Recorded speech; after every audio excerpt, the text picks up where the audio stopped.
Je n'aurais jamais imaginé que le cadeau que j'ai reçu pour mes 68 ans allait presque me coûter la vie et révéler la trahison la plus profonde à laquelle une mère peut être confrontée. La bouteille de whisky que ma fille m'a envoyée, après 3 ans de silence, contenait un poison mortel, soigneusement préparé pour arrêter mon cœur. Mais le destin avait d'autres plans quand j'ai décidé d'offrir cette bouteille à mon gendre, sans savoir que cela allait déclencher une poursuite silencieuse qui transformerait notre petite ville en champ de bataille. Mais avant de continuer, assure-toi d'être abonné à la chaîne et écris dans les commentaires depuis où tu regardes cette vidéo. On adore savoir jusqu'où nos histoires arrivent. La boîte est arrivée un matin d'octobre, emballée dans du papier craft, avec seulement 2 mots écrits sur la carte, « Joyeux anniversaire ». Pas de signature, pas de nom de l'expéditeur, mais j'ai reconnu tout de suite l'écriture de Roberta, la fille que j'ai élevée pendant 20 ans et que je n'avais pas vue depuis 3 ans. J'ai posé la boîte sur la table de la cuisine, là où la lumière du matin passait à travers les stores, créant des bandes dorées qui dansaient dans la pièce. En ouvrant le paquet, j'ai trouvé une bouteille de whisky en édition limitée, de celles si jolies qu'on les garde comme objet de décoration. Le liquide ambré captait la lumière comme s'il gardait du feu en lui. L'étiquette vert foncé avec des lettres dorées montrait le genre de design qui coûte plus cher que ce qu'il y a à l'intérieur. J'ai passé mon pouce sur le seau de cire du bouchon, sentant sa texture sous mes doigts ridés. Il fut un temps où le whisky était ma compagnie préférée à la fin de la journée, pas de manière négligente, mais lentement et délibérément. Un seul verre après une journée passée à réparer des clôtures ou nettoyer des gouttières. Quand Linda était encore en vie, elle nous servait un verre après le dîner. Les dimanches, nous nous asseyions sur le porche et laissions le son des grillons remplir le silence. C'était avant qu'une crise cardiaque ne m'enlève cette option. 3 ans sans boire une goutte, et Roberta le savait. Elle était là à l'hôpital quand le médecin m'a tout expliqué, la longue liste de choses que je ne pouvais plus consommer si je voulais atteindre 70 ans. Elle n'a pas dit grand-chose à ce moment-là, elle regardait seulement son téléphone, bougeant les pouces. Je m'étais convaincu qu'elle essayait juste de se distraire. Maintenant je n'en suis plus si sûr. Nous n'avons pas eu une dispute dramatique avec des portes qui claquent. C'était plus subtil. Elle a simplement arrêté de venir au dîner du dimanche. Puis elle n'est pas venue à Thanksgiving. À la 2e Noël sans elle, je me suis rendu compte qu'on ne se parlait plus du tout. Le silence a une manière de devenir une habitude. Revoir son écriture après si longtemps m'a serré la poitrine. Ce n'était pas de la joie, ni même du soulagement, juste un poids que je ne savais pas nommer. La carte blanche est simple avec seulement un joyeux anniversaire écrit à l'encre bleue, sans maman, sans signature. Juste ces 2 mots solitaires, comme s'ils avaient peur d'en dire plus. J'ai décidé de ne pas ouvrir la bouteille, je n'y ai même pas pensé. Je l'ai poussée de l'autre côté de la table et je suis retourné à mon café, déjà froid. L'horloge au-dessus du four faisait un tic-tac constant, rendant la maison encore plus vide. Je me suis rappelé de Roberto, mon gendre. Roberto est le genre d'homme qui n'arrive jamais les mains vides ni sans outils dans sa camionnette. Il y a 2 étés, après une tempête qui avait emporté la moitié des tuiles de mon toit, il était déjà sur une échelle à 8 heures du matin, marteau à la main, avant même que je ne boive ma première gorgée de café. C'est le type de personne qui n'attend pas d'invitation pour aider. S'il y a bien quelqu'un qui méritait quelque chose de bien, c'était lui. Comme je ne pouvais pas boire le whisky, l'idée qu'il reste à prendre la poussière sur mon étagère me paraissait injuste. Roberto l'ouvrirait, le partagerait avec des amis, aurait une histoire à raconter. Cela me semblait mieux que de le voir disparaître derrière un verre. Cet après-midi-là, la bouteille était posée en sécurité sur le siège passager de ma vieille Chevrolet. Je ne sais pas pourquoi je l'ai fait, peut-être par habitude, mais l'idée qu'elle tombe pendant le trajet me dérangeait. Le soleil descendait à l'ouest, peignant tout avec cette lumière ambrée qu'on ne voit qu'à la fin d'octobre. Les champs le long de la route commençaient à brunir avec le soja coupé ras. L'air sentait légèrement la fumée d'un feu lointain. La maison de Roberto est située sur une colline à la sortie de la ville, une construction blanche avec un porche qui semble sorti d'une carte postale. J'ai garé la voiture, le gravier craquant sous les pneus, et j'ai coupé le moteur. Il a ouvert la porte avant même que je frappe, portant une chemise de flanelle rouge et un jean délavé avec encore de la sueur collée à ses bottes. « Maria, qu'est-ce que c'est » demanda-t-il en regardant directement la bouteille dans mes mains. « De Roberta » répondis-je en la lui tendant. Ses sourcils se sont levés de surprise. « Roberta t'a envoyé ça ?»« Oui, j'ai pensé que tu l'apprécierais plus que moi. » Il a pris la bouteille avec soin, la retournant pour lire l'étiquette. C'est quelque chose de spécial, Maria. C'est le genre de bouteille que tu gardes pour une occasion spéciale, lui dis-je. Alors fais de ce soir une soirée spéciale. Il a souri. Je crois que je vais le faire. Merci. Ça m'a fait plaisir de la lui donner, de voir qu'elle allait dans un endroit où elle serait appréciée. Je suis remonté dans ma camionnette avec la lumière du coucher de soleil se reflétant sur le tableau de bord. Sur le chemin du retour, je n'arrêtais pas de penser à la bouteille, pas avec nostalgie, mais avec curiosité. Roberta ne dépensait jamais autant d'argent sans raison. La plupart du temps, quand elle était plus jeune, elle me demandait de l'argent pour l'essence et oubliait de me rembourser. Alors pourquoi maintenant? Pourquoi un cadeau qu'elle savait que je n'utiliserais pas? Cette pensée m'a dérangé en arrière-plan de mon esprit pendant que j'entrais dans le garage. Je l'ai chassé. Tout n'a pas besoin d'une raison, me suis-je dit. Mais je n'y ai pas cru. Ce soir-là, j'ai fait un ragoût et la maison s'est remplie de l'odeur des oignons et des carottes. Le genre de repas qu'on partage, même si je l'ai mangé seul. L'horloge du mur approchait 21h. J'étais en train de laver la dernière assiette quand le téléphone a sonné, le fixe. Presque personne n'appelle sur ce numéro. Allô. Salut maman. La voix de Roberta était douce et détendue, comme si le temps ne s'était pas écoulé. Je me suis appuyé sur le plan de travail, surprise. Roberta. Joyeux anniversaire, dit-elle, avec un retard trop grand pour sembler naturel. Tu as reçu mon cadeau? Oui, je l'ai reçu. Alors, qu'est-ce que tu en as pensé? C'est une jolie bouteille. Tu l'as déjà goûté? Son ton a légèrement changé, plus tranchant sur les bords. Non, je l'ai donné à Roberto. J'ai pensé qu'il en ferait un meilleur usage. Silence. Pas un bruit, pas de grésillement, juste une longue pause lourde. Tu l'as donné à Roberto, demanda-t-elle d'une voix glaciale. Oui. Il y eut un son comme un long soupir mesuré. Ah. Puis la ligne est devenue muette. J'ai regardé le téléphone un moment avant de raccrocher. L'horloge continuait son tic-tac. Mon estomac s'est noué, pas à cause du ragoût, mais pour quelque chose de moins tangible. La manière dont elle avait demandé pour le whisky, comme si ça comptait pour elle d'une façon étrange.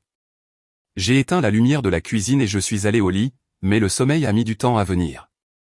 Quand je me suis endormi, c'était léger et agité. Le lendemain matin, j'ai essayé d'oublier cette drôle de sensation.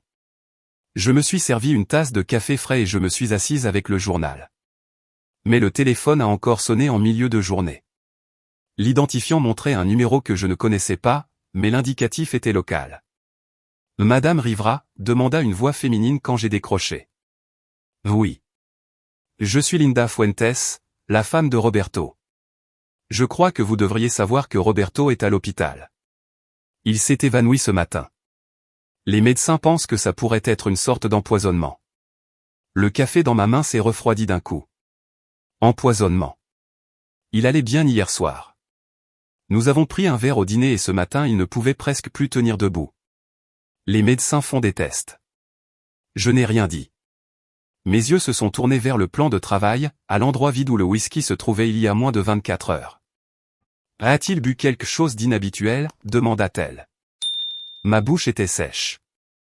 Non, mais je lui ai donné une bouteille hier. Un whisky de Roberta. Il y eut une pause. En arrière-plan, j'entendais des bruits d'hôpital, des moniteurs qui bipaient et un chariot grinçant dans le couloir. Je vais le dire au médecin, dit-elle enfin. Si jamais il vous revient quelque chose, n'importe quoi, appelez-moi. Je lui ai promis que je l'appellerais et j'ai raccroché. Je suis resté dans la cuisine, la maison silencieuse autour de moi. La lumière d'octobre était devenue pâle et terne. Je ne bougeais pas pendant un long moment. Quand je l'ai fait, ce fut pour aller vers la poubelle. Quelque chose de blanc attira mon attention au fond. Un petit flacon en plastique comme ceux des vitamines. Sans étiquette, juste une fine poudre collée à l'intérieur. Je ne me souvenais pas l'avoir jeté. Je l'ai pris. Le bouchon était bien vissé. Je suis allé au frigo. Sur l'étagère du milieu, il y avait un récipient en verre avec presque une demi-tasse de whisky. Ce qui restait après que j'en ai servi un peu à Roberto avant de lui donner la bouteille. Je ne me souvenais même pas l'avoir gardé jusque-là. Mes mains tremblaient pendant que je le sortais et que je le posais sur le plan de travail, à côté du petit flacon. Je me suis rappelé de Ricardo, un vieil ami qui avait servi avec moi il y a 30 ans et qui avait maintenant un petit laboratoire vétérinaire à la sortie de la ville. Il me devait une faveur depuis que j'avais sorti sa camionnette d'un fossé il y a 2 hivers. Je l'ai appelé. Ricardo. J'ai besoin que tu testes quelque chose pour moi, ai-je dit calmement. Quoi? Du whisky, et peut-être autre chose. Il n'a pas posé d'autres questions, il m'a seulement dit de venir le voir après la fermeture du labo. Cette nuit-là, j'ai conduit jusque-là avec le récipient en verre enveloppé dans un sac en papier posé sur le siège à côté de moi. Ricardo m'a retrouvé sur le parking, portant une blouse de labo par-dessus un sweat à capuche, avec une légère odeur de désinfectant dans l'air. Ça, c'est quelque chose que je vais regretter, non, demanda-t-il. Dis-moi juste ce qu'il y a dedans, répondis-je. Il a hoché la tête, a pris le sac et a disparu à l'intérieur. Je me suis assise dans la camionnette avec le moteur allumé, regardant la lumière disparaître du ciel. La radio était éteinte. Mes pensées revenaient aux dernières 24 heures, repassant chaque détail, l'écriture, la bouteille, la voix de Roberta quand je lui ai dit que je l'avais donnée à Roberto. Cette pause longue et lourde. Ricardo m'a appelé le lendemain, juste après midi. Maria, ça ne va pas te plaire. Il y a quelque chose dans le whisky. De la racine de culbria blanche. À la bonne dose, ça arrête le cœur d'un homme. J'ai fermé les yeux. Le téléphone pesait dans ma main. Tu as dit que Roberto avait bu ça? Oui. Et toi, non? Non. Il a poussé un long soupir. Alors tu viens peut-être d'échapper à une balle. Et c'est là que se termine la première partie de cette histoire. Pas avec des réponses, mais avec une question qui allait m'emmener dans des endroits où je n'aurais jamais pensé devoir aller. Parce qu'au moment où j'ai raccroché, j'ai compris que Roberta ne m'avait pas seulement envoyé un cadeau. Elle m'avait envoyé un message. Je pensais avant qu'il n'y avait rien de pire que le son du téléphone qui sonne au milieu de la nuit. En réalité, il y a pire, c'est le téléphone qui sonne quand tu sais déjà au fond de toi que la nouvelle sera terrible. Quand Ricardo a raccroché, le monde autour de moi est resté silencieux, comme si la maison retenait son souffle. Je n'ai pas perdu de temps. J'ai pris mon manteau accroché au dossier de la chaise, les clés de la camionnette sur le crochet à côté de la porte, et je suis parti vers l'hôpital San Lucas. Le trajet en ville a été fait de feux rouges et de carrefours vides, un de ces matins d'automne où le soleil paraît brillant, mais ne chauffe pas. Je me suis garé au fond du parking et j'ai marché vite, une main dans la poche, l'autre pressée contre mes côtes, comme si je pouvais contenir ce qui bouillonnait en moi. Tous les hôpitaux ont la même odeur, quelque chose de stérile mélangé à du café brûlé, et la lumière est toujours trop blanche. Un bénévole m'a indiqué la chambre de Roberto. Il ne ressemblait plus à l'homme fort qui était monté sur mon toit sans invitation. Il était pâle, la peau presque plus claire que l'oreiller sous sa tête. Les moniteurs à côté du lit bipaient et clignotaient en rythme avec un battement de cœur lent mais têtu. Linda était assise sur une chaise en plastique, tirée le plus près possible du lit. Elle avait ce regard que j'ai vu des centaines de fois, celui de quelqu'un qui attend quelque chose qui refuse de se presser. « Maria, dit-elle en se levant, merci d'être venue. »« Comment va-t-il » Ils essaient de stabiliser son rythme cardiaque. Ses mains étaient croisées sur sa poitrine, pas en prière, mais comme si elle essayait d'empêcher l'air de s'échapper. Ils ont dit qu'ils ont trouvé des signes d'une toxine végétale. Ils font encore des tests. Je me suis approché du lit. La bouche de Roberto était entr'ouverte, l'air entrant et sortant faiblement. Ses cheveux, d'habitude bien coiffés, tombaient sur son front, ce qui le faisait paraître plus jeune et plus vulnérable. A-t-il mangé quelque chose d'inhabituel hier soir ? Demandai-je. Ou bu quelque chose qu'il ne boit pas d'habitude ? Nous avons tous les deux pris un verre au dîner. Elle m'a regardé droit dans les yeux. La question était déjà là, la bouteille que vous avez apportée. Vous devez dire au médecin exactement ça, lui dis-je avec urgence. Dites-leur qu'elle était neuve, jamais ouverte, et que je peux fournir un échantillon du même liquide. Elle a tendu la main comme pour prendre la mienne. Puis elle a changé d'avis et a saisi la rambarde du lit. Maria, qu'est-ce que c'est ? Vous croyez ? Je ne sais pas quoi penser, ai-je répondu, ce qui n'était qu'à moitié vrai. Mais je vais le découvrir. Le médecin est entré, un homme d'une 50aine d'années au visage habitué à ne rien montrer. Il a expliqué calmement des choses sur le rythme cardiaque, les enzymes et l'observation continue.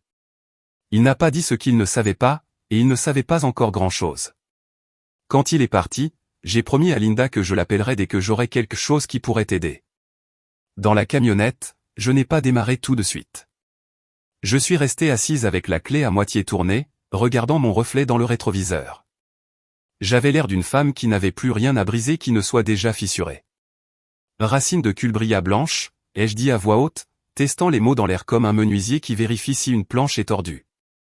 Elles étaient cruelles, elles sonnaient comme faites exprès. À la maison, le silence m'a accueilli comme un voisin qui n'a rien à dire. Je suis allé directement au frigo. Le récipient en verre avec le reste du whisky était encore là, caché derrière le lait. Je l'ai tenu face à la lumière et j'ai vu le liquide se courber contre le verre quand je l'ai incliné. On ne pourrait pas deviner rien qu'en le regardant. On ne sait jamais. Les pires choses viennent toujours déguisées en quelque chose d'inoffensif. J'ai posé le récipient à côté de l'évier et je suis allé à la poubelle. J'avais jeté ce petit flacon blanc hier. J'ai soulevé le couvercle et j'ai vu que le sac avait été bougé, remis différemment, et que le flacon avait disparu. J'ai regardé la porte. La serrure était comme je l'avais laissée la veille. Les fenêtres étaient fermées. Je n'avais pas de clé de secours cachée, évidemment. Pourtant, quelqu'un était venu ici. On pouvait le sentir. Comment sait-on quand une pièce a été dérangée? Même si tu ne peux pas dire ce qui a changé. J'ai inspiré profondément par le nez et j'ai relâché l'air lentement, sans paniquer. La panique est bruyante et stupide. J'avais besoin de calme et d'utile. J'ai rappelé Ricardo. Et il a disparu, ai-je dit quand il a décroché. Quoi? Le petit flacon dont je t'ai parlé. Quelqu'un l'a sorti de ma poubelle. Ce n'était pas moi. Je sais ce que mes propres mains font dans ma propre maison. Il ne m'a pas dit que je pouvais me tromper. Ricardo comprend le prix d'ignorer ce que ton intuition sait déjà. Tu dois appeler la police, dit-il. Je peux documenter ce qu'il y a dans le whisky, mais ce flacon aurait été une preuve claire de manipulation. Je sais, ai-je répondu. Je vais le faire. Et Maria? Oui. Ne laisse pas celui qui a fait ça penser que tu n'es pas préparé. Je le suis, répondis-je, et j'ai terminé l'appel. J'ai fait du café que je n'ai pas bu et je me suis assise à la table avec un bloc-notes. Écrire me calme. J'ai tracé une ligne au milieu de la page et j'ai marqué le côté gauche ce que je sais et le côté droit ce que je peux prouver. Dans ce que je sais, j'ai écrit « Roberta a envoyé la bouteille ». Roberta a demandé si je l'avais goûté. Roberta a changé de ton quand je lui ai dit que je l'avais donné à Roberto. Le whisky que Ricardo a testé contient de la racine de culbria blanche. Le flacon a disparu. Dans ce que je peux prouver, j'ai écrit « Le test de Ricardo », l'échantillon restant dans le récipient, l'appel de Roberta hier soir. Puis j'ai regardé les deux colonnes et j'ai voulu construire un pont entre elles. Les ponts n'apparaissent pas parce que tu veux, il faut les construire. J'ai sorti du tiroir du bureau le petit dictaphone numérique. Il est vieux, un peu rayé sur les coins, mais il fonctionne.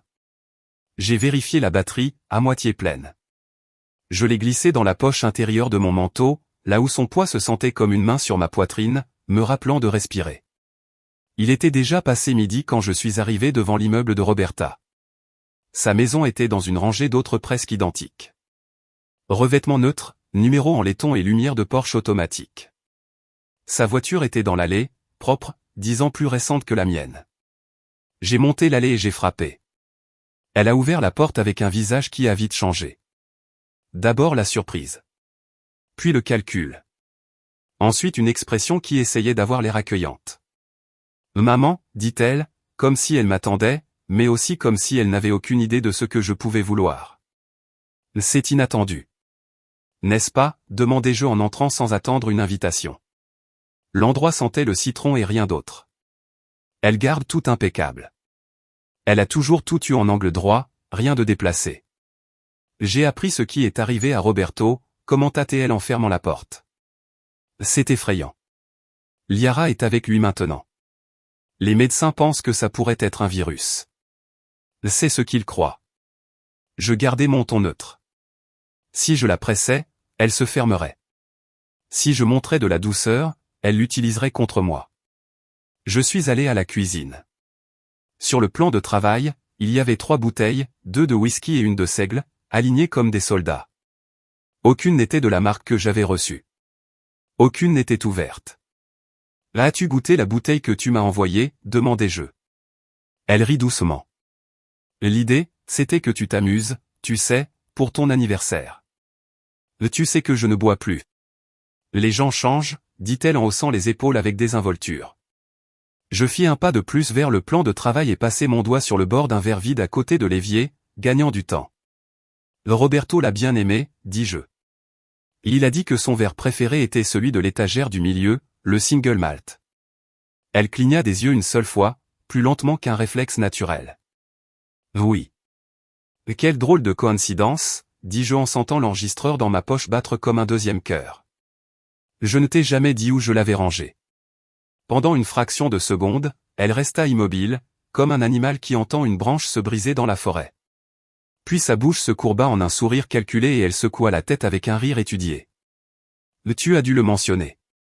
Tu deviens bavarde quand tu es sentimentale. Non, je ne l'ai pas fait, affirmai-je en la fixant du regard jusqu'à ce qu'elle doive choisir entre détourner les yeux ou m'affronter. Elle choisit une troisième option, prit un torchon et commença à essuyer un verre déjà sec. Maman, dit-elle en regardant le verre au lieu de moi. Tu penses toujours trop. Tu trouves toujours quelque chose à réparer, même quand personne ne le demande. Tu m'as envoyé une bouteille de $500 que je ne peux pas boire, répondis-je. J'essaie de comprendre ça. Elle posa le verre sur le plan de travail et ouvrit les mains comme quelqu'un qui n'a rien à cacher. Alors peut-être qu'il n'y a rien à comprendre. Peut-être que tu pourrais, pour une fois, me donner le bénéfice du doute. Sa voix pourrait sembler raisonnable si je ne la connaissais pas depuis plus de 30 ans. Ma fille a une façon de paraître sincère quand elle ment. Cette pause pendant l'appel de nuit flottait entre nous comme une troisième personne dans la pièce. Je vais te poser une question, dis-je, et je vais laisser le silence après elle me donner la réponse. Elle me regarda comme si on jouait aux échecs et que j'avais annoncé mon prochain coup. D'accord. As-tu falsifié ce whisky? Silence. Le silence est quelque chose de vivant quand tu l'utilises bien. Le frigo bourdonna. L'horloge du micro-ondes passa de 12h09 à 12h10. Une voiture passa lentement dehors, les pneus audibles sur l'asphalte. Elle ne détourna pas le regard, mais ne parla pas non plus. Adieu, Roberta, dis-je. Parce que parfois, partir est la seule phrase qui compte. Elle prononça mon nom pendant que je me retournais. Maman. Avec ce ton où le mot est à la fois un hameçon et un avertissement. Je me suis arrêté, mais je ne me suis pas retourné. Tu vas continuer à m'accuser de choses. Tu vas m'éloigner, dit-elle. Je n'accuse pas, répondis-je en regardant la porte. Je collecte. Dehors, l'air était tranchant et métallique. Je me suis assise dans la camionnette et j'ai éteint l'enregistreur. La petite lumière rouge clignota puis s'éteignit. Je l'ai posée sur le siège à côté de moi comme un témoin silencieux. Mes mains étaient fermes, mais mon esprit agité. Je n'ai pas conduit jusqu'à la maison. Pas encore. Je me suis garé au fond d'un parking de supermarché où personne ne viendrait me déranger. Et j'ai passé un appel que j'évitais depuis que Ricardo avait parlé de la racine de Culbria blanche. Le détective Reyes. Une voix grave répondit après 2 sonneries. Le détective, je m'appelle Maria Rivera. Je crois que j'ai des informations sur un empoisonnement. J'ai un échantillon de la substance et un enregistrement qui pourrait vous intéresser. Il ne demanda pas d'explication au téléphone. Les hommes qui connaissent leur travail ne réclament pas toute la vérité au premier souffle. Pouvez-vous venir cet après-midi, demanda-t-il. Oui, je peux. Il me donna une heure et le numéro d'un bureau dans le couloir arrière du commissariat. Quand j'ai raccroché, je suis resté les mains sur le volant, fixant devant moi. Les portes automatiques du supermarché continuaient de s'ouvrir et se fermer, les gens entraient et sortaient avec des sacs en papier remplis de nourriture qui allait donner à leur maison une odeur de dîner. De retour à la maison, je me suis arrêté au courrier, parce que parfois tu as besoin de faire quelque chose de banal pour éviter que le reste ne te dévore complètement. Des prospectus, une facture, une pub de supermarché et une carte postale d'un concessionnaire qui pense qu'il me convaincra avec du 0% d'intérêt. À l'intérieur, j'ai mis le récipient en verre dans un sac plastique, je l'ai scellé comme si je savais ce que je faisais et je l'ai rangé dans une vieille boîte à cigares où je gardais des clous. L'enregistreur est allé dans la même boîte. J'ai mis la boîte dans un sac en papier avec des poignées, et par précaution, j'ai mis ce sac dans un autre. Quand tu trouves quelque chose disparu de ta poubelle, les couches supplémentaires ressemblent plus à de la prudence qu'à de la paranoïa. J'ai appelé Linda. Elle répondit vite, la voix petite et fatiguée. Maria, je vais aller à la police, l'informai-je. J'ai un échantillon et d'autres preuves. Roberto se repose, dit-elle. Ils l'ont branché à un moniteur cardiaque. Il se réveille et demande quel jour on est. Je lui réponds et il hoche la tête comme s'il essayait de décider s'il me croit. Je t'appellerai après avoir parlé au détective, promis-je. Et dis-lui que je passerai après, s'il veut voir un visage familier. Elle rit, un son court et sans souffle. Il aime ça, quand on lui demande d'être fort. Mais il aime encore plus ta compagnie. J'ai tout vérifié. J'ai fermé toutes les portes, revérifié 2 fois les fenêtres avant de partir.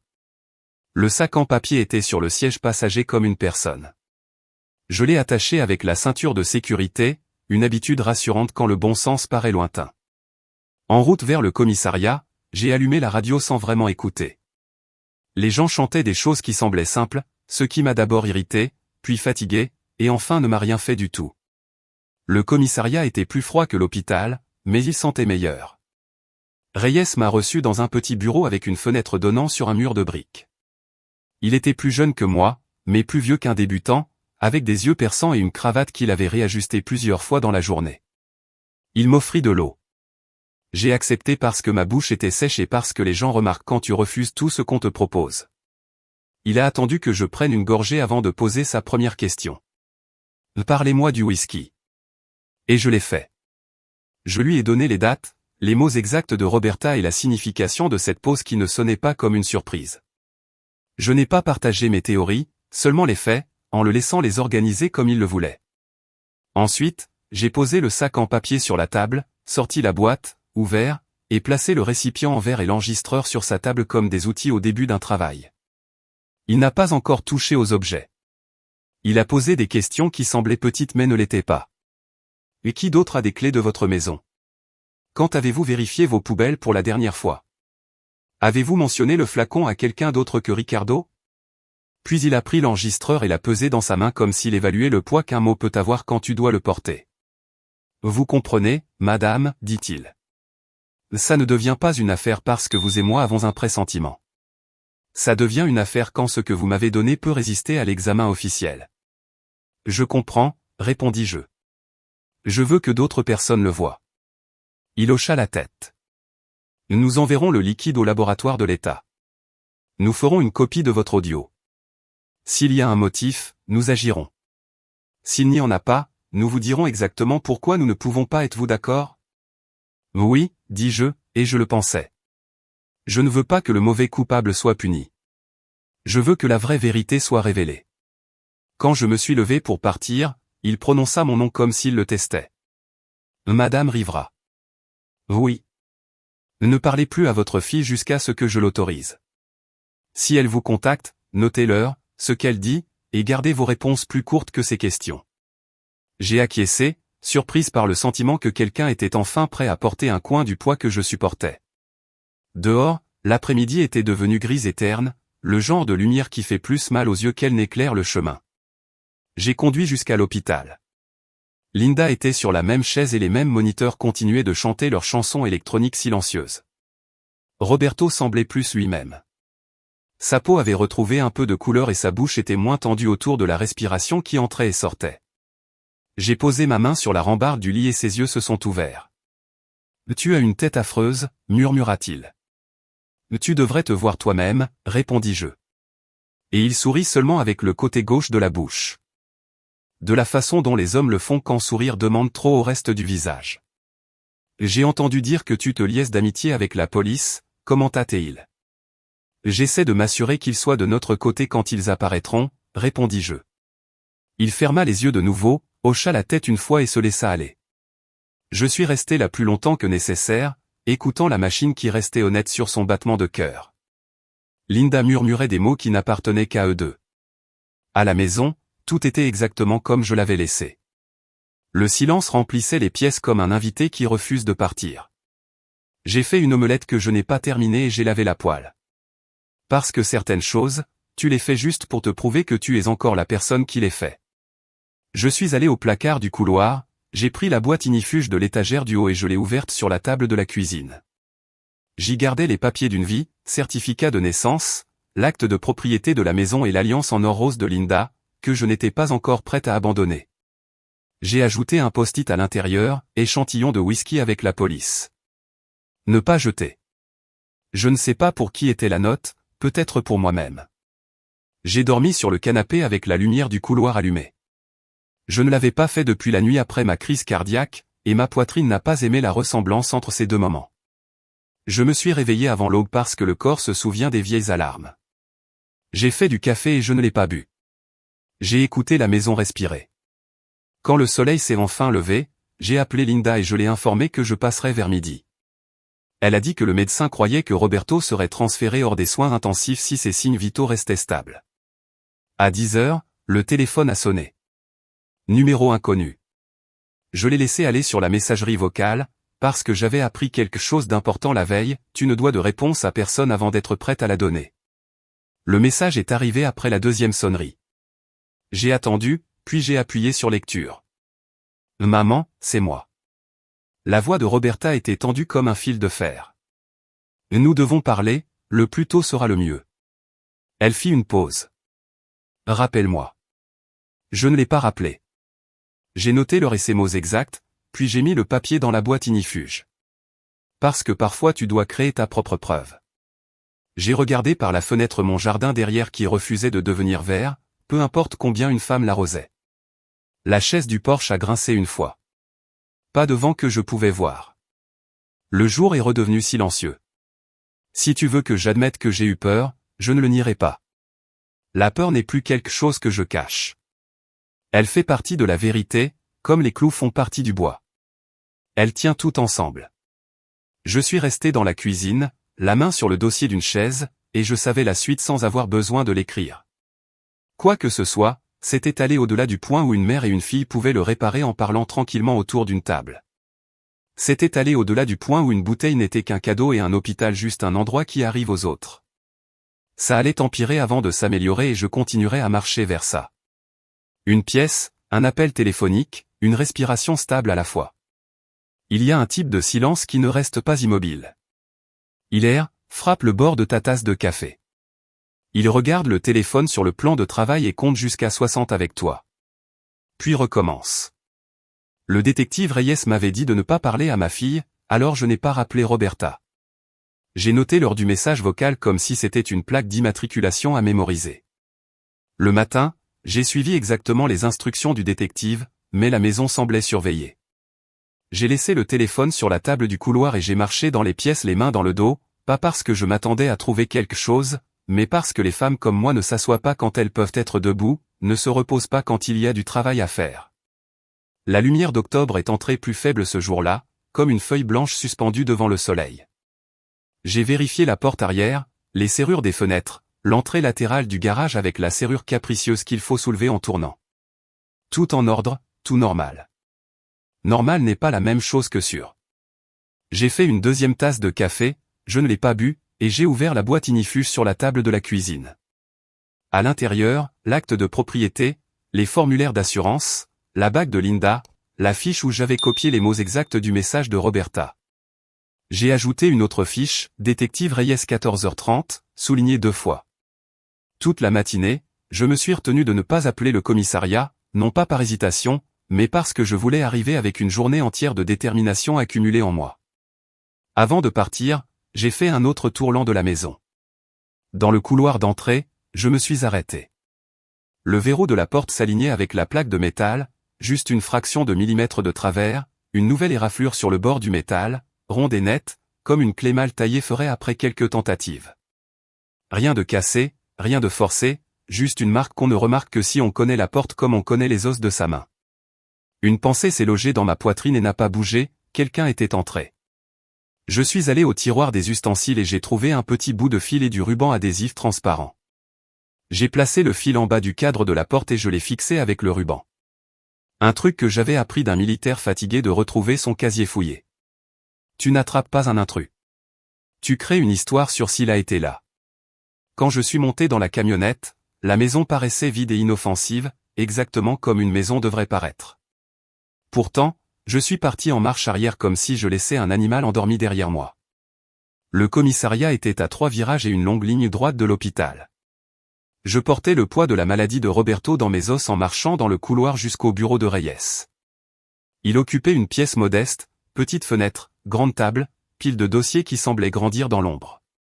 Il se leva pour me serrer la main et m'indiqua une chaise. Il ne ressemblait pas à un homme qui avait peu dormi, ni à un homme qui avait trop dormi. Il ressemblait à un homme qui savait quoi faire avec des faits concrets. « Merci d'être venu, Madame Rivera, dit-il. Et pour les échantillons d'hier. Nous les avons envoyés au laboratoire de l'État. Les résultats préliminaires de votre ami Ricardo correspondent à ce que nous avons vu. Nous prenons ça au sérieux.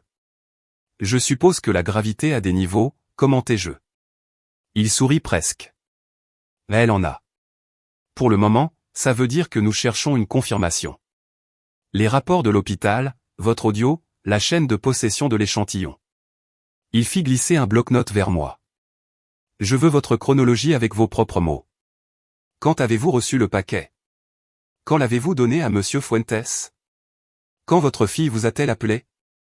Quand avez-vous découvert que le flacon avait disparu? J'ai tout raconté directement, regardant son stylo bouger. Il ne m'a pas interrompu, sauf pour confirmer une heure ou une date. Quand j'ai terminé, il tapota le bloc avec son stylo et se renversa sur sa chaise. Vous avez dit que le sac poubelle avait été déplacé. Des signes d'effraction? Non. Quelqu'un d'autre avec des clés? Pas de double cachet. Personne à qui j'ai donné récemment. Ma défunte femme avait les siennes. Ma fille en avait une quand elle était plus jeune.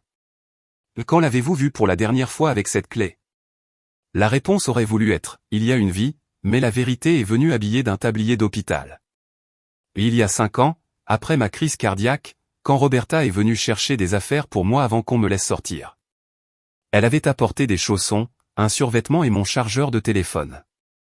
À ce moment-là, je l'ai remerciée d'avoir pensé au chargeur. Je ne lui ai pas demandé les clés. Je suppose qu'elle les a laissées sur le plan de travail de la cuisine.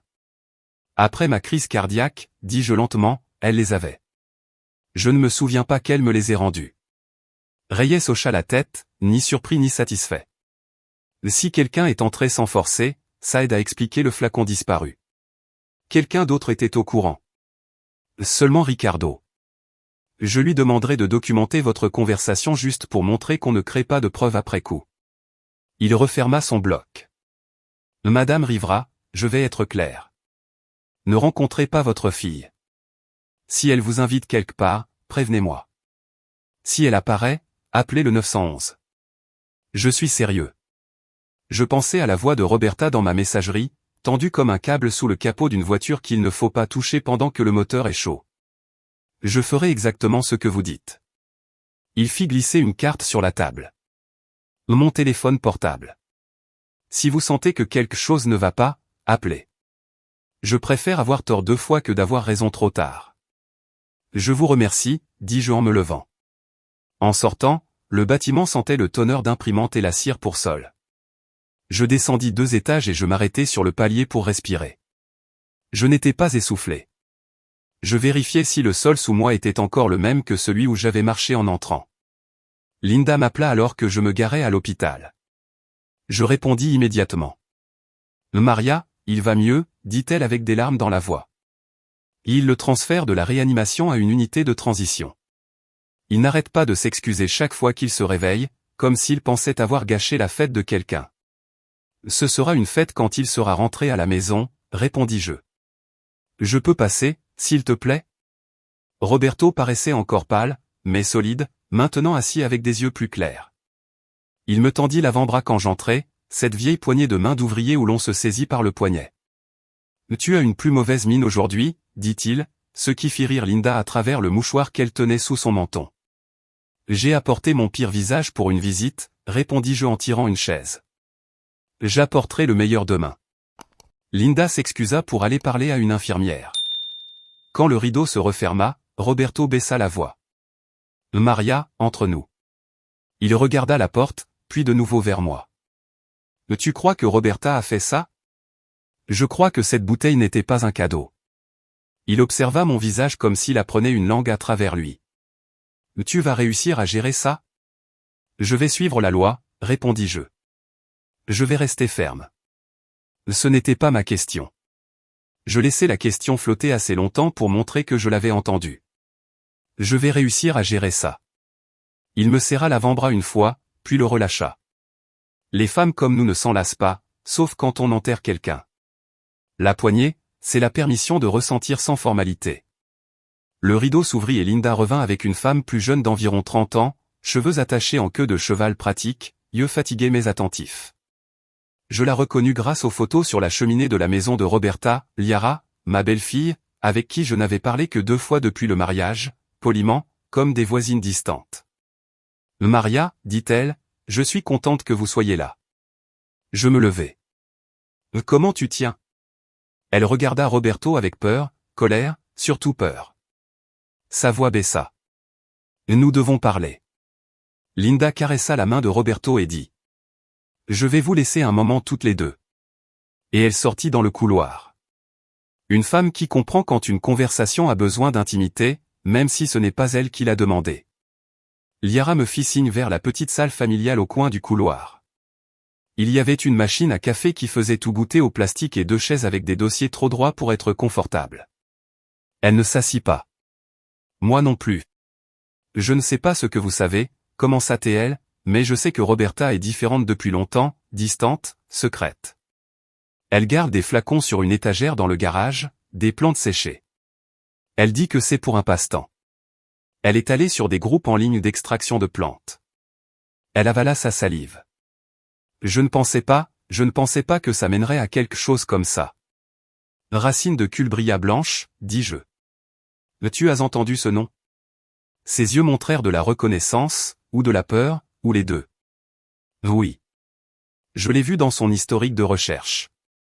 Je croyais qu'elle faisait que lire, étudier. Le détective Reyes voudra te parler, si tu es d'accord. Elle hocha vite la tête. Je l'ai déjà appelé. J'ai laissé un message. Bien, dis-je. Le soulagement et le deuil sont comme des cousins. J'ai senti que l'un venait visiter au nom de l'autre. Liara, si tu as quelque chose, capture d'écran, message, photo de ces flacons, garde-les. Laisse le détective suivre cette piste. Elle me regarda avec une intensité suffisante pour vraiment me voir. Pourquoi ferait-elle ça à vous? J'aurais pu dire beaucoup de choses. L'argent que je ne lui ai pas donné, l'amour que je ne lui ai pas montré de la façon qu'elle voulait, des déceptions qui ont créé des rancunes. À la place, je dis la vérité comme je la connaissais. Parce que si elle ne peut pas contrôler l'histoire, elle préfère brûler la page. Elle frissonna comme si mes mots étaient un courant d'air froid. Ce matin, elle m'a demandé si j'avais des nouvelles de vous. Elle a dit qu'elle voulait savoir si vous aviez aimé la bouteille. Et qu'as-tu répondu? Que je l'avais donnée à mon père. Nous sommes restés silencieuses quelques secondes avec cette phrase entre nous, le genre de chose qui change de forme à mesure qu'on la regarde. Merci, dis-je, de me l'avoir dit. Je suis désolé, répondit-elle. Et je sus qu'elle voulait dire tout, pas seulement la partie prononcée. Nous sommes revenus dans la chambre de Roberto et nous avons parlé de choses plus légères. Le temps, le football, la soupe de la cafétéria qu'ils essayaient d'appeler nouilles au poulet. Je partis quand l'infirmière vint vérifier les moniteurs, promettant d'apporter des magazines, faisant semblant que ça comptait pour le résultat. Sur le chemin du retour, je m'arrêtai à la quincaillerie. J'ai acheté 2 nouvelles serrures et un paquet de ces petites alarmes autocollantes qui sonnent quand on ouvre une porte. Le vendeur commenta que l'hiver arrivait tôt. Je répondis quelque chose sur la nécessité de s'y préparer. Il mit les serrures dans un sac et me souhaita une bonne journée. On se dit ces choses entre nous. Une bonne journée, comme si le jour allait écouter.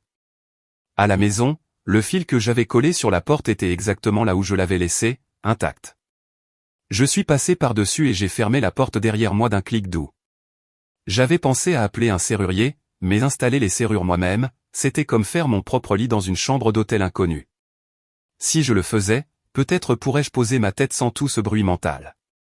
J'ai installé la première serrure sur la porte arrière, puis la deuxième sur la porte d'entrée, vissant les plaques lentement et fermement, les muscles de mes avant-bras habitués à l'angle et à la pression. Les petites alarmes furent placées sur les cadres avec un bruit semblable à un pansement qu'on enlève. Je les ai activées et j'ai ouvert la porte pour entendre l'alarme stridente, confirmant qu'elle fonctionnait. Et elle marchait bien. Quand j'eus fini, le soleil était déjà descendu assez bas pour créer de longues ombres au sol. J'ai réchauffé une boîte de soupe et je l'ai mangée debout, tenant le bol de la main gauche et la cuillère de la droite. Vieilles habitudes, moins de vaisselle à laver comme ça. Le téléphone vibra sur la table du couloir. Je n'ai pas eu peur. J'ai marché vers lui à la vitesse d'une femme qui ouvre la porte sans se presser. Numéro inconnu encore. Je le laissai vibrer. Il s'arrêta. Quelques secondes plus tard, un message arriva. Roberta, nous devons parler en face à face aujourd'hui. Un deuxième message suivit avant que je puisse digérer le premier. Roberta, ne rends pas ça pire que ça ne l'est déjà. Je posai le téléphone sur la table comme s'il pouvait me brûler. J'ai noté l'heure et les messages exactement comme ils étaient arrivés sur un papier, et je l'ai ajouté à la boîte ignifuge. Puis j'ai sorti la carte du détective Reyes de mon portefeuille et j'ai composé son numéro. Il répondit rapidement. Reyes, c'est Rivera. Là, elle demande qu'on se rencontre. Non, répondit-il, les mots aussi fermes qu'un portail qui se ferme. Transférez-moi les textos. Je vais les enregistrer. Si elle appelle, laissez sur messagerie. Mais elle a déjà laissé un message. Je l'ai transcrit. Bien. Continuez comme ça. J'hésitais. Détective, pourriez-vous venir examiner ma porte d'entrée? Je pense que quelqu'un a utilisé une clé qui n'était pas la mienne. Je peux envoyer un agent pour la photographier et la documenter. Je passerai personnellement si je suis libre dans l'heure. Il est arrivé 40 minutes plus tard avec un jeune policier appelé Pimentel. Ils ont photographié la plaque de métal, la petite rayure où la clé avait raclé, le fil collé en bas comme un piège improvisé. Reyes ne montra aucune surprise. Il ne semblait pas être un homme qui aimait avoir raison, mais il ne perdait pas non plus d'énergie à feindre la surprise quand il ne l'était pas. « Avez-vous le jeu original de clés ?» demanda-t-il. Je suis allé au placard du couloir et j'ai sorti la petite boîte où nous gardions les doubles il y a 20 ans. À l'intérieur, 2 clés en laiton marquées, avant et arrière, dans l'écriture soignée de Linda. Une clé de rechange et une clé qui ne devrait pas être là. Une copie sans marque, coupée un peu de travers, provoquant un décalage dans la boîte. Mon estomac se glaça. Celle-ci n'est pas à nous, affirmai-je. Nous étiquetions toujours tout. Reyes demanda à Pimentel de la mettre dans un sac de preuves. Nous verrons si on peut obtenir des empreintes. Pas de promesse. Les clés ne sont pas très bonnes pour ça. Faites ce que vous pouvez, demandai-je. Je voulais que chaque petit élément de cette histoire arrête de prétendre qu'il n'était pas lié au reste. Quand ils sont partis, la maison m'a semblé différente. Ni plus sûre, ni moins surveillée. Juste, témoin. Il y a quelque chose qui se produit quand le monde officiel entre dans ton espace privé. Le sol se penche, puis il se redresse sous un nouvel angle. Je me suis assise à la table de la cuisine et j'ai tenu ma tasse de café à 2 mains, même si elle était vide. La chaise du porche grinça. Aucun vent visible. J'ai attendu des pas qui ne sont jamais venus. J'ai mis le téléphone en mode « ne pas déranger » et je l'ai posé face contre table. Quand j'étais enfant, je pensais qu'être adulte voulait dire que personne ne pouvait me dire quoi faire. Maintenant, ça veut dire que j'ai appris à qui je dois écouter. Vers 9 heures, une voiture est restée arrêtée devant chez moi assez longtemps pour que je me lève et aille à la fenêtre. Les phares ont éclairé le porche puis ont disparu. Je suis resté à la fenêtre jusqu'à entendre le moteur s'éloigner. Ça pouvait n'être rien. Un adolescent perdu, un livreur vérifiant une adresse. Ça ressemblait à quelqu'un qui voulait voir si j'allais trembler. Je n'ai pas dormi. Je me suis couché sur le canapé avec la lumière du couloir allumée et mes bottes à côté de la porte. Je suis trop vieille pour jouer les héroïnes. Mais je ne suis pas trop vieille pour être prête. Juste avant l'aube, le téléphone a vibré encore. Un message vocal sans sonnerie. J'avais oublié le mode « ne pas déranger ». J'ai écouté le message avec le volume très bas. « Maman, tu compliques les choses. » C'était la voix de Roberta, plus retenue qu'avant, comme si elle était dans un endroit où elle ne voulait pas être entendue. « Tu es allé voir la police. » Ce n'est pas intelligent. On aurait pu régler ça. Tu ne réfléchis pas bien. Elle a raccroché. J'ai tout noté. On aurait pu régler ça. Des mots révélateurs. Régler quoi? À 8 heures précises, Reyes a appelé. Le laboratoire de l'État avait envoyé des résultats préliminaires. Il a annoncé, confirmation indépendante de racines de culbria blanche dans son échantillon. C'était suffisant pour ouvrir officiellement une enquête et demander les dossiers médicaux de l'hôpital pour Monsieur Fuentes. Nous agissons, a-t-il dit. J'ai relâché un souffle qui vivait en moi depuis que Ricardo avait mentionné la racine de culbria pour la première fois. Dites-moi ce qu'il faut faire. Continuez comme vous faites.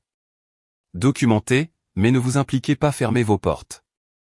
Je vous contacterai pour une déclaration officielle enregistrée. Si votre fille vous contacte, gardez tout.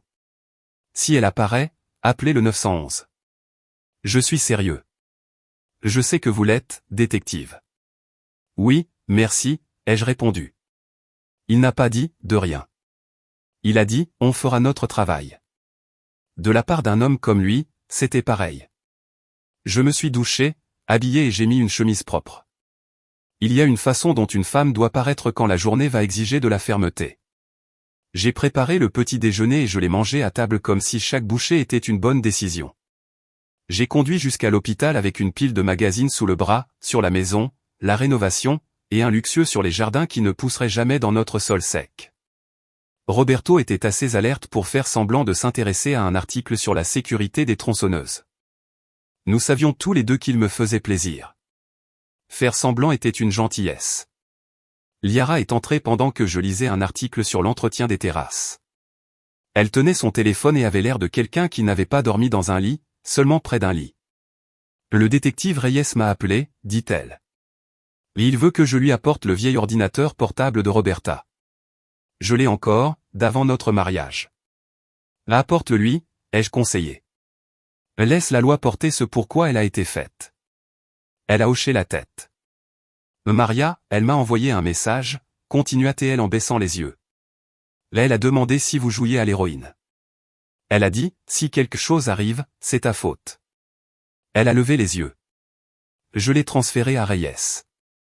Bien, ai-je dit. Une chaleur est montée dans ma poitrine. Pas du type ancien. Du type qui distingue entre une menace et un avertissement. Ne répond à rien de ce qu'elle envoie, pas un mot, même pas pour dire que tu ne répondras pas.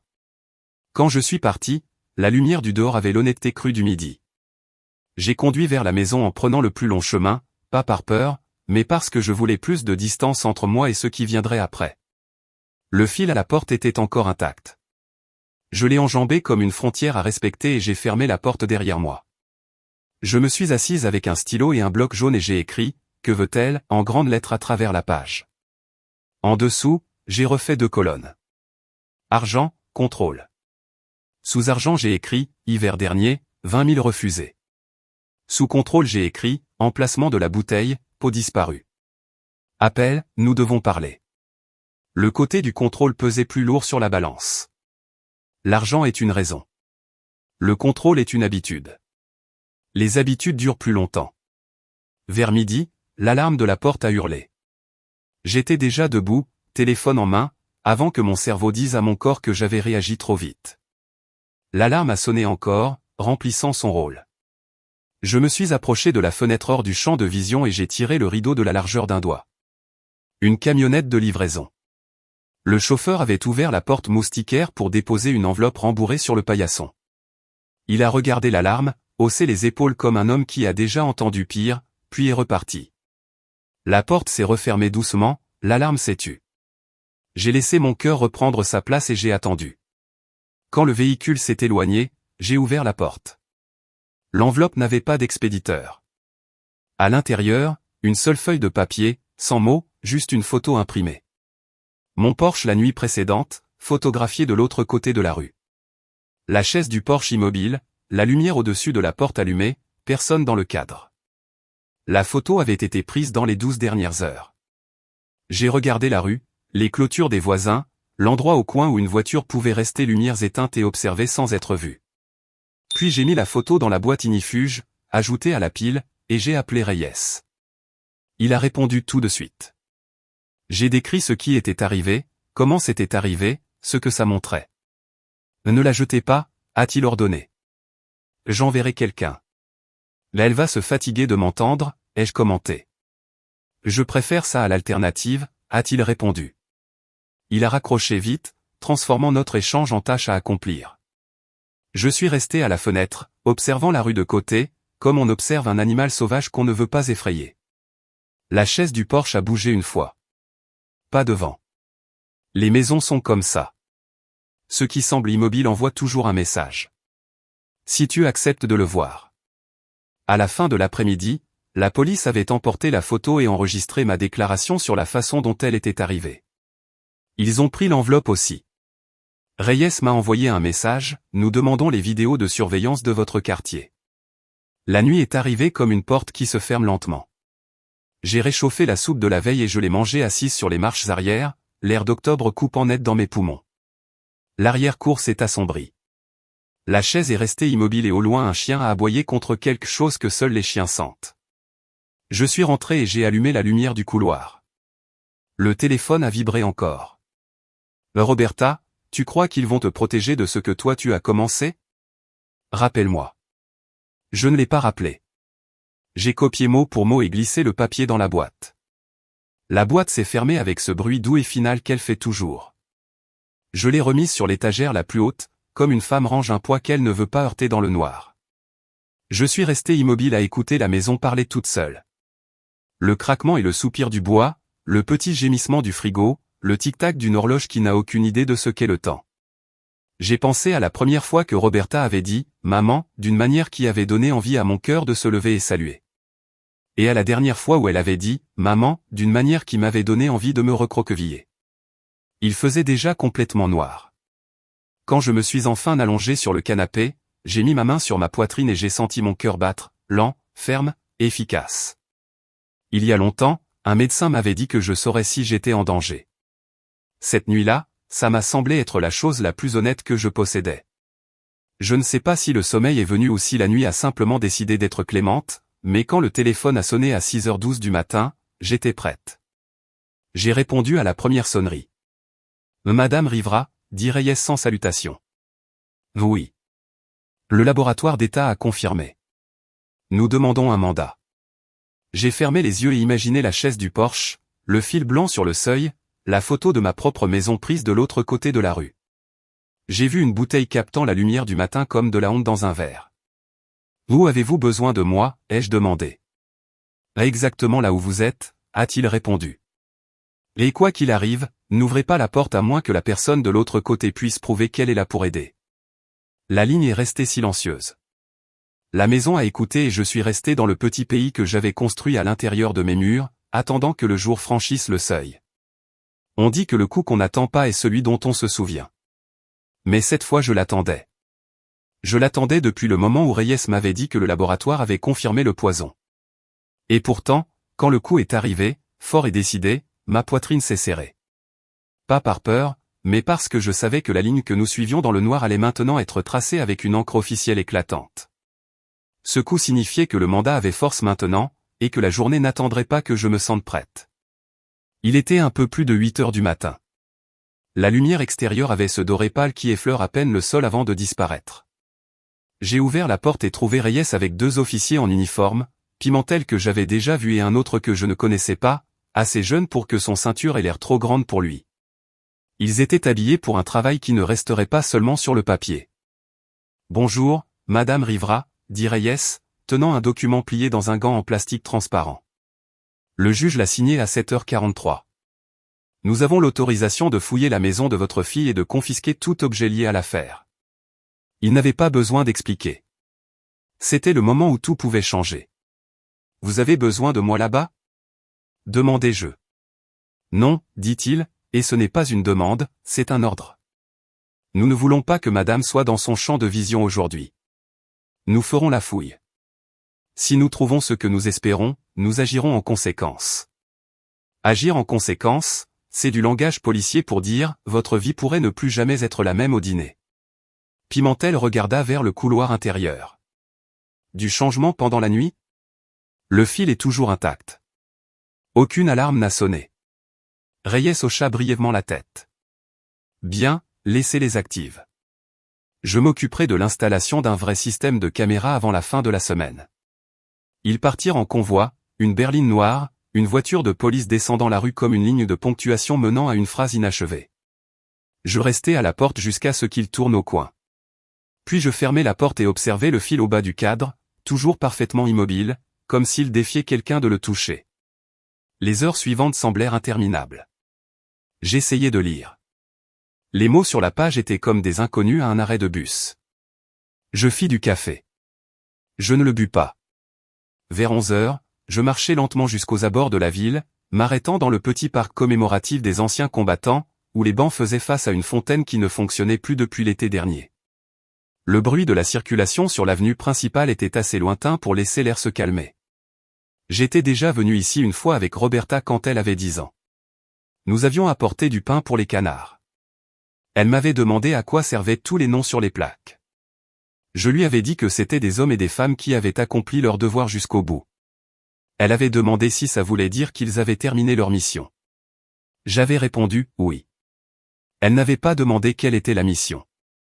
Parfois je pense que c'est cette partie que j'aurais dû lui expliquer. À 13 heures, j'étais de retour à la maison, assise à la table de la cuisine avec le téléphone posé écran vers le haut. Je n'attendais pas qu'elle appelle.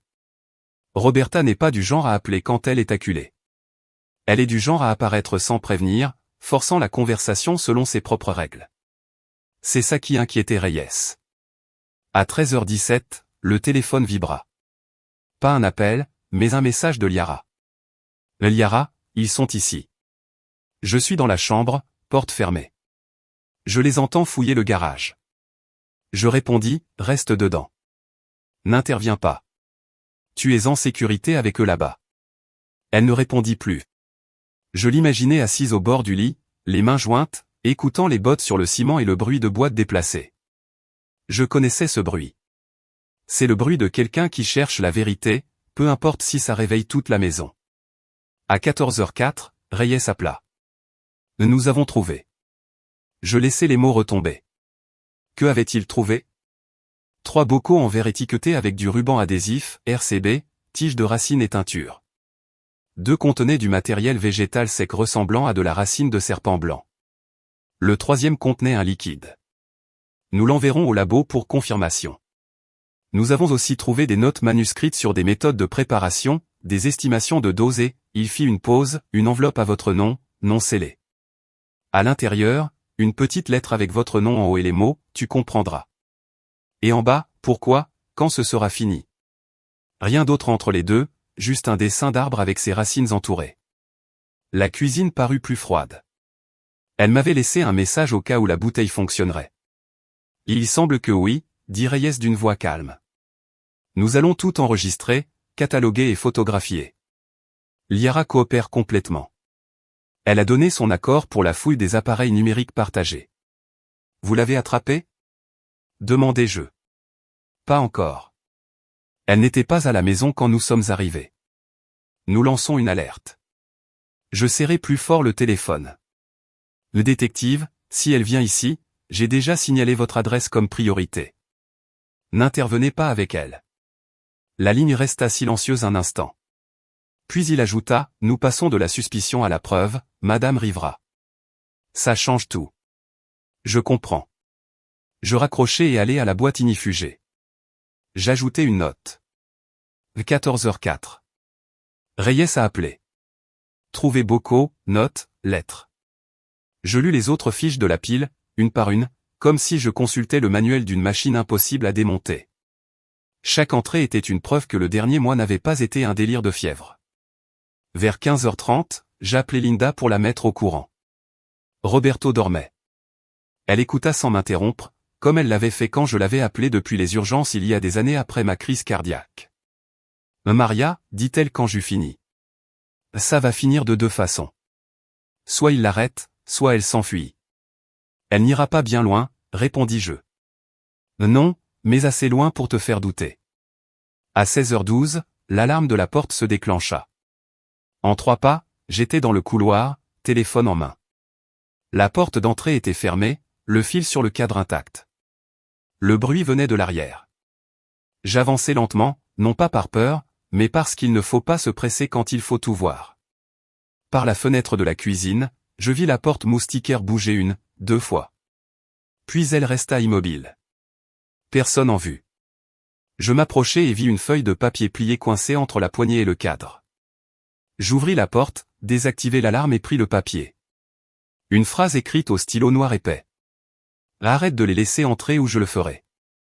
Pas de signature, pas d'enveloppe, juste ces mots. Je pris une photo, mis le papier dans un gant en plastique et appelai Reyes. Il dit qu'un agent serait là dans 15 minutes. Pimentel arriva en 10. Il photographia la note dans ma main, l'endroit sur la porte, les charnières et le jardin derrière. « Vous avez vu quelqu'un » demanda-t-il. « Aucun mouvement dans la rue » répondis-je. Ça aurait pu être posé et elle serait partie vite. Il repartit avec la note, promettant de l'enregistrer immédiatement. Cette nuit-là, je ne pris pas la peine d'aller sur le canapé. Je mis une chaise dans le coin du salon où je pouvais voir les 2 portes, celle de devant et celle de derrière. La maison avait une légère odeur métallique à cause des nouvelles serrures. Je laissai les lumières allumées, non pas pour voir dehors, mais pour que ceux qui étaient dehors puissent me voir. À 21h45, mon téléphone s'illumina. Numéro inconnu. Je le laissai sonner jusqu'à la messagerie. 1 minute plus tard, j'écoutais le message. Maman, c'est moi. Ils font une erreur. Ces choses qu'ils ont trouvées ne sont pas ce qu'ils croient. Tu me connais mieux que ça. Une pause. Appelle-moi, s'il te plaît. La voix était calme, posée, presque douce. Le genre de ton qu'on utilise pour vendre quelque chose à quelqu'un qui ne veut pas acheter. Je ne rappelais pas. J'écrivis mot pour mot. Le matin apporta une forte gelée. L'herbe était blanche au bout et l'air avait un goût de métal. Reyes envoya un message à 8h12. Nous l'avons attrapé, arrêté sans incident. Je vous tiendrai au courant. Je regardai les mots jusqu'à ce qu'ils cessent d'être des formes et deviennent des faits. Je conduisis jusqu'au commissariat peu avant midi. La salle d'attente était petite, avec 2 chaises en plastique contre un mur et un distributeur qui bourdonnait dans le coin. Reyes vint à ma rencontre. « Elle ne parle pas, dit-il. Elle a demandé un avocat immédiatement. C'est bon, nous avons assez pour la garder en détention. Liara a fourni beaucoup de preuves numériques, des emails parlant de la préparation de la racine et du moment parfait. Un historique de recherche sur les niveaux de toxicité chez les plus de 60 ans. Et maintenant, demandai-je. Nous présenterons les charges au procureur. Tentative d'homicide, possession de substances toxiques contrôlées. Manipulation de preuves. Le procès sera rapide. J'acquiesçai. Mes mains restèrent dans mes poches pour ne rien faire d'inapproprié. Reyes m'observa un instant. « Vous tenez bon ?» Je répondis, « Je tiens debout. » C'est suffisant. Quand je sortis du commissariat, le ciel avait pris une teinte grise uniforme, de celles qui font croire que la neige approche, même si la météo dit le contraire. Je conduisis sans but, passant devant le vieux moulin, la quincaillerie fermée, le restaurant qui sentait encore la graisse d'il y a 20 ans. Je finis à l'hôpital. Roberto était réveillé, regardant un jeu télévisé sans le son. Linda était à côté de lui, tricotant quelque chose de vert. « Ils l'ont attrapé » dis-je doucement.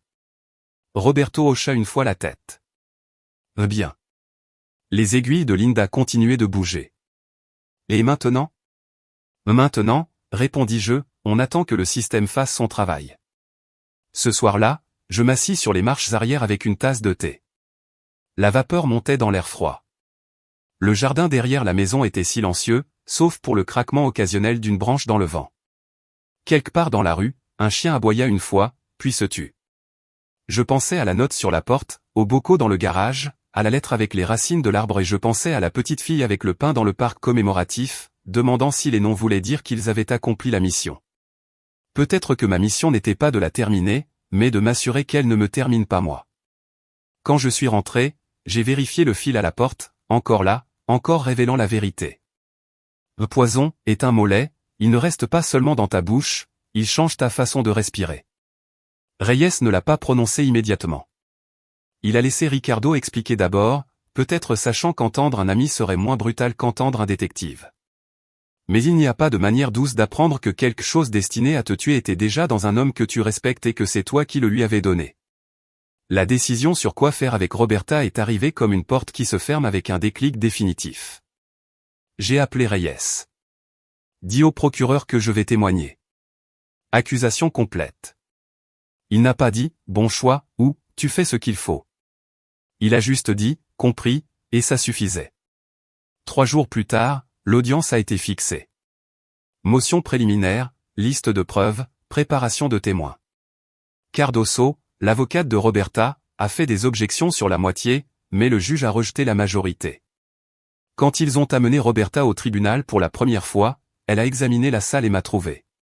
Ses yeux n'ont pas montré de douceur. Au contraire, ils sont devenus plus froids, comme si je venais de revenir sur sa liste. Je l'ai regardé dans les yeux parce que peut-être que c'était vrai. Ils appellent ça un tribunal, mais pour moi, c'était un champ de mines. Chaque mot, chaque regard pouvait exploser dans ton visage. Je suis entré en pensant que la vérité se tiendrait toute seule. Puis j'ai vu l'avocate de Roberta me sourire, comme si elle savait déjà où je marcherais et à quel point je tomberais. Le jour de l'audience sur les preuves, les bancs étaient à moitié pleins, mais l'air semblait plus lourd qu'une église bondée en août. Je me suis assise derrière Reyes et le procureur, les mains croisées sur mes genoux, faisant semblant qu'elle ne transpirait pas. Roberta est entrée avec un uniforme orange, les poignets menottés. Elle ne m'a pas regardé au début. Puis elle a jeté un coup d'œil rapide, juste assez pour que le coin de sa bouche tremble, pas en sourire, mais en quelque chose de plus froid. Je me suis rappelé pourquoi j'étais là. Le lit d'hôpital de Roberto, le rapport du laboratoire, ce maudit carnet de notes. Le juge nous a appelés à l'ordre. Reyes est monté à la barre des témoins. Il a été professionnel et direct, guidant le tribunal à travers comment la bouteille avait été reçue. Elle a été testée et confirmée comme empoisonnée. Cardoso a objecté 2 fois, parlant de problèmes dans la chaîne de garde, mais le juge a rejeté les 2. Puis est venu mon tour. Le shérif m'a fait jurer. Je me suis assise avec le micro assez près pour entendre ma propre respiration.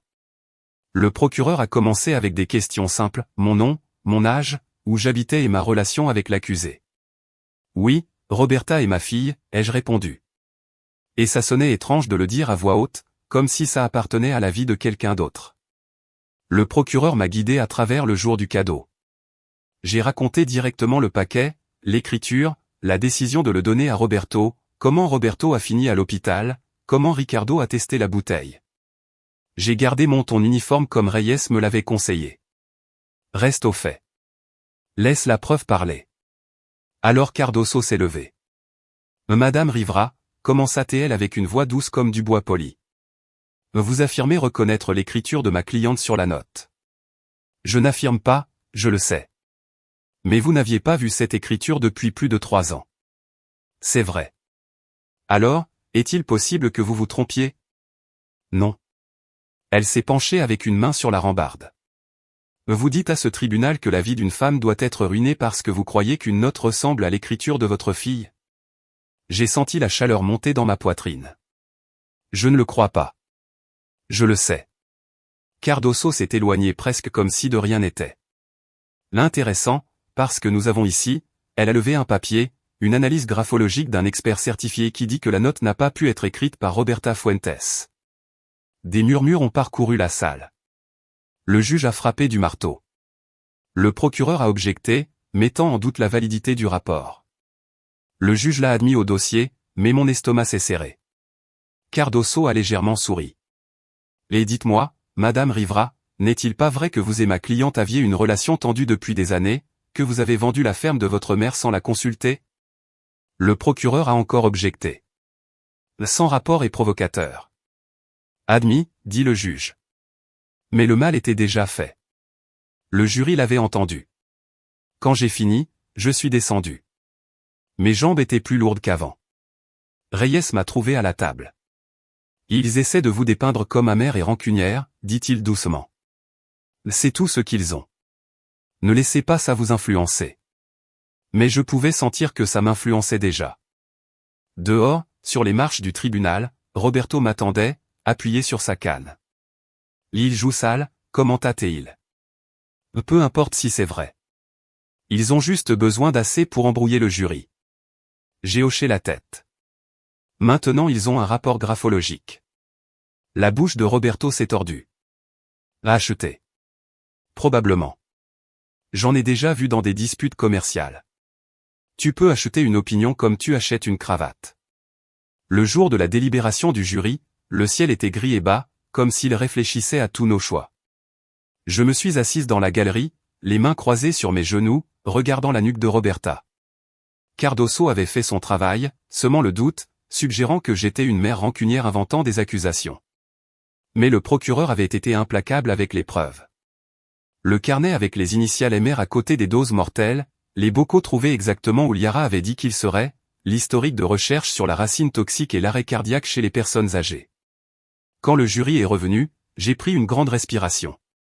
Le chef du jury s'est levé, regardant non pas Roberta, mais le juge. Pour l'accusation de tentative de meurtre au premier degré, nous considérons l'accusé. Dans ce demi-seconde avant qu'il ne finisse, j'ai réalisé que je retenais ma respiration depuis le jour où cette bouteille était apparue sur mon porche. Coupable. Ce seul mot est tombé comme la première goutte de pluie sur un toit après des mois de sécheresse.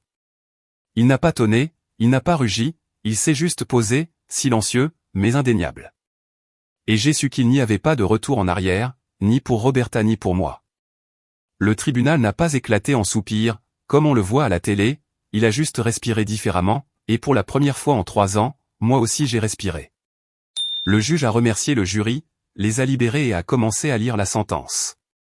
25 ans dans la prison d'État, sans possibilité de libération conditionnelle pendant les 15 premières. Sa voix était ferme et méthodique, mais je sentais le poids de chaque syllabe peser sur moi. Roberta ne s'est pas crispée, elle s'est juste assise, les mains menottées devant, les yeux fixés sur un point au-dessus de la tête du juge. Si je ne la connaissais pas, j'aurais cru qu'elle s'ennuyait. Le shérif s'est approché pour l'escorter dehors, mais Roberta a tourné la tête au dernier moment. Nos yeux se sont croisés et à cet instant, il n'y avait plus de tribunal, plus de jury, plus d'agents en uniforme. Juste la petite fille à qui j'avais appris à jouer au baseball, regardant la femme qui avait essayé de la tuer. Ses lèvres ont à peine bougé. Ce n'est pas le dernier chapitre. Puis elle est partie. Je pensais que le soulagement viendrait, mais il n'est pas venu. Ce qui est venu, c'est une douleur vide. La justice avait été faite sur le papier, mais rien sur le papier ne pouvait recoller les morceaux de ce qui avait été brisé entre nous. Roberto a posé une main sur mon épaule en sortant. Tu as fait ce que tu devais faire, Maria. Ne laisse personne te dire le contraire. J'ai hoché la tête, mais je n'ai pas répondu, parce qu'il y avait une partie de moi qui se demandait encore si je n'avais pas perdu plus que ce que j'avais gagné. Des semaines plus tard, je me suis assise sur le porche avec une tasse de café. Les arbres avaient perdu leurs feuilles et le premier souffle d'hiver était dans l'air. La chaise ne grinçait plus, je l'avais enfin réparée. Je pensais à la bouteille, au poison, au procès et au long chemin qui m'avait mené jusqu'ici.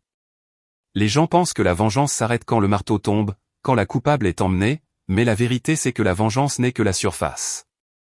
En dessous, il y a les années que tu ne peux pas récupérer, les conversations que tu n'auras jamais, les repas de famille qui deviennent des chaises vides et des assiettes froides. La justice m'a donné de la sécurité, elle ne m'a pas donné la paix. Mais alors que le vent changeait et apportait l'odeur du bois brûlé de quelque part sur la route, j'ai compris quelque chose. La paix n'est pas donnée, elle se construit un après-midi tranquille à la fois, une décision de ne pas regarder en arrière vers une porte fermée. J'ai levé ma tasse vers le jardin vide. Au fin, ai-je dit à voix haute, et à ce qui vient après. Maintenant, si cette histoire t'a plu, n'oublie pas de t'abonner et clique sur cette prochaine vidéo qui apparaît à l'écran, parce qu'elle contient une trahison et un retournement comme tu n'en as jamais vu.